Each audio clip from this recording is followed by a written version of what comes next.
Sergeant পদে বাংলাদেশ পুলিশে 2026 সালের নিয়োগ বিজ্ঞপ্তি কিন্তু প্রকাশিত হয়েছে, যেটিতে আপনারা বাংলাদেশের সকল জেলা থেকে পুরুষ ও মহিলা উভয় প্রার্থী এটিতে অনলাইনের মাধ্যমে আবেদন প্রকাশে সম্পন্ন করতে পারবেন।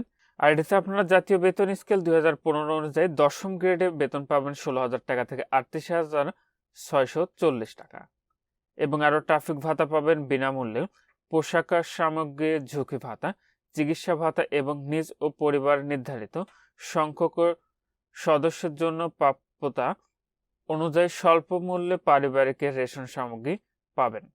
তো এতে আবেদনের ক্ষেত্রে আপনাদের যে বয়স নির্ধারণ করা হয়েছিল সেটি হলো 2 এপ্রিল 2026 খ্রিস্টাব্দ তারিখে বয়স সর্বনিম্ন 19 বছর এবং সর্বোচ্চ 27 বছরের মধ্যে হতে হবে, তাহলে আপনারা এটিতে আবেদনটি করতে পারবেন। তো আপনাদের শিক্ষাগত যোগ্যতা লাগবে অনুমোদিত বিশ্ববিদ্যালয় হতে ন্যূনতম স্নাতক ডিগ্রি প্রাপ্ত হতে হবে, তাহলে আবেদন করতে পারবেন।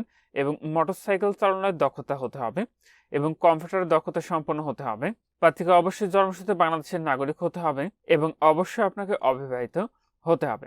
তো এটিতে আবেদনে আপনার যে উচ্চতা লাগবে সেটি হলো পুরুষ প্রার্থীদের ক্ষেত্রে 5 ফুট 8 ইঞ্চি, মহিলা প্রার্থীদের ক্ষেত্রে 5 ফুট 4 ইঞ্চি। বুকের মাপ পুরুষ প্রার্থীদের ক্ষেত্রে স্বাভাবিকে 32 ইঞ্চি এবং সম্প্রসারিত 34 ইঞ্চি। তো এটির আবেদন প্রক্রিয়াটি শুরু হবে 8 মার্চ 2026 খ্রিস্টাব্দ তারিখে, আবেদনটি শেষ হবে 2 এপ্রিল 2026 খ্রিস্টাব্দ তারিখে। তো এটিতে আপনাদের অনলাইনের মাধ্যমে আবেদন প্রক্রিয়াটি সম্পন্ন করতে হবে। আপনি এখানে যে ওয়েবসাইটের ঠিকানা দেখতে পাচ্ছেন, প্রথম ধাপে এই লিঙ্কে প্রবেশ করে শারীরিক মাপ ও কাগজপত্র যাচাইকরণ সহ শারীরিক সক্ষমতা যাচাই পরীক্ষা বা ফিজিক্যাল ইন্ডুরেন্স টেস্ট এর জন্য আবেদন ফর্ম পূরণ করতে হবে। আবেদন ফর্মটি আপনি অনলাইনে পূরণ করার পর পরবর্তী 48 ঘন্টার মধ্যে আপনাকে নির্ধারিত যে 48 টাকা ফি রয়েছে সেই টেলিটক ফির মোবাইল নাম্বার থেকে এই ফিটি পরিশোধ করতে হবে। অবশ্যই কিন্তু ফিটি পরিশোধ করতে হবে, অন্যথায় কিন্তু আপনার আবেদনটি বাতিল হয়ে যাবে। আবেদনের সময় আপনাদের ছবি স্বাক্ষরের প্রয়োজন হবে। ছবির মাপটি লাগবে 300x300 পিক্সেল এবং স্বাক্ষরের মাপ লাগবে 300x80 পিক্সেল। তো প্রথম ধাপে আপনার অনলাইন আবেদন প্রক্রিয়াটি সম্পন্ন হয়ে গেলে দ্বিতীয় ধাপে গিয়ে আপনাকে নির্ধারিত ফিটি কিন্তু জমা দিতে হবে। ফিটি কিভাবে জমা দিবেন দেখতে পাচ্ছেন, এখানে ফি পরিশোধের নিয়মাবলীটি দেওয়া রয়েছে। তো এটি যে প্রথমত আপনাদের প্রিলিমিনারি স্ক্রিনিং হবে সেটি হলো অনলাইন আবেদনকারী প্রার্থীদের মধ্যে এসএসসি বা সমমান, এইচএসসি বা সমমান, ডিগ্রি বা স্নাতক বা সমমান পরীক্ষার ফলাফল এবং উচ্চতার উপর ভিত্তি করে নির্ধারিত নিয়োগ বিধি মোতাবেক প্রিলিমিনারি স্ক্রিনিং করা হবে।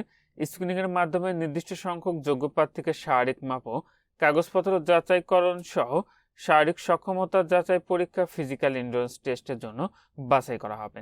প্রিলিমিনারি স্ক্রিনিং উত্তীর্ণ প্রার্থীদের মোবাইল নাম্বার ফিজিক্যাল ইন্ডুরেন্স টেস্টের জন্য নির্ধারিত পরীক্ষার কেন্দ্র, তারিখ ও সময় SMS এর মাধ্যমে পরবর্তীতে অবহিত করা হবে।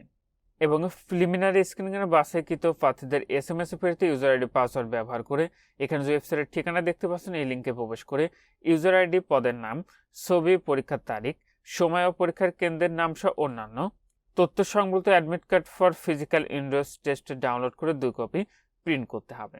এবং এই 2 কপি আপনাদের শারীরিক মাপ, কাগজপত্র যাচাইকরণ, শারীরিক সক্ষমতা যাচাই পরীক্ষায় আপনাদের সঙ্গে করে নিয়ে যেতে হবে। এবং পরবর্তীতে আপনাদের নিম্নোক্ত এই সকল কাগজপত্র আপনাদের সঙ্গে করে কিন্তু নিয়ে যেতে হবে। শারীরিক সক্ষমতা যাচাই পরীক্ষা অংশগ্রহণের জন্যই কিন্তু এই সকল কাগজপত্র প্রয়োজন হবে। সেক্ষেত্রে এগুলো আপনি পূর্বে থেকে আপনার কাছে সংগ্রহ করে রেখে দিবেন। তো এখানেই ছিল বাংলাদেশ পুলিশের সার্জেন্ট পদের নিয়োগ বিজ্ঞপ্তি। যে সকল প্রার্থীরা আবেদনটি করবেন, আবেদনটি শুরু হলে আপনারা শেষ তারিখের জন্য বসে না থেকে পূর্বে নিয়োগের আবেদনটি অনলাইনে সম্পন্ন করে নেবেন। আজকের ভিডিওটি এ পর্যন্ত। ভালো থাকুন, সুস্থ থাকুন, নিরাপদে থাকুন। আল্লাহ হাফেজ।